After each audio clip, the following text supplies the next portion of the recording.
عزیز طلبہ، اگلے صفحہ پر حصہ نظم ہے۔ یہ جو کل نمبر 8 نمبر ہیں اس کے، اور اس میں الف حصہ جو ہے وہ سوال لکھا ہوا ہے کہ میر تقی میر کے کلام کی 2 خصوصیات تحریر کیجئے جو ان کی نمایاں خوبیاں ہوں۔ 2 خوبیاں لکھنی ہیں آپ نے، یہ 2 خصوصیات، یہ 2 نمبر کی ہیں۔ تو آپ کو معلوم ہے کہ میر تقی میر کی تو ویسے بہت سی خوبیاں ہیں، اور جن میں سے جو چیدہ ہیں آپ نوٹ کر لیں۔ نمبر 1، ان کا کلام پردرد ہوتا ہے۔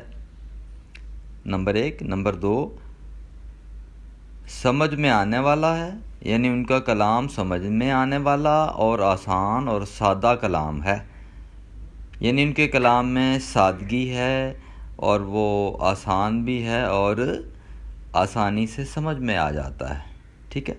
اس کے بعد نمبر 3 ہے، وہ اس طرح شعر کہتے ہیں جیسے سامنے بیٹھ کر باتیں کی جاتی ہیں، گویا وہ کسی سے باتیں کر رہے ہیں، ایسا لگتا ہے جیسے وہ کسی سے باتیں کر رہے ہوں۔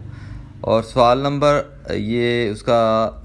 2 کا بے حصہ ہے، مطلع اور مقطع کا فرق بیان کیجئے، مثال کے ذریعے بیان کرنا آپ نے، ٹھیک ہے۔ اس کے 2 نمبر ہیں، تو آپ دیکھ لیجئے اس میں کہ مطلع کسے کہتے ہیں۔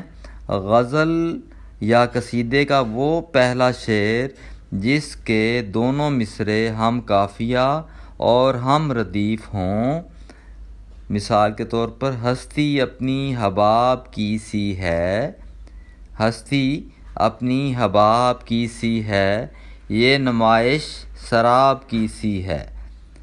مقطع،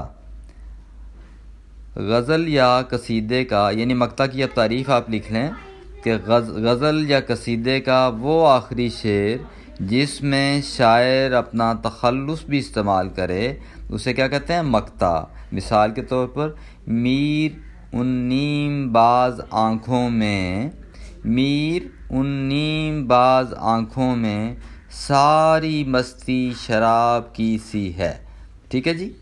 تو یہ دیکھ لیجئے کہ مطلع اور مقطع الگ الگ کر کے آپ کو بتا دیے گئے ہیں، اور اب آپ یہ دیکھ لیجئے کہ اس میں اشعار سے ان کی مثالیں بھی دے دی گئی ہیں اور آپ کو واضح کر دیا گیا ہے۔ امید ہے آپ کو سمجھ آ گئی ہوگی۔ آئیے اگلے صفحے پہ چلتے ہیں۔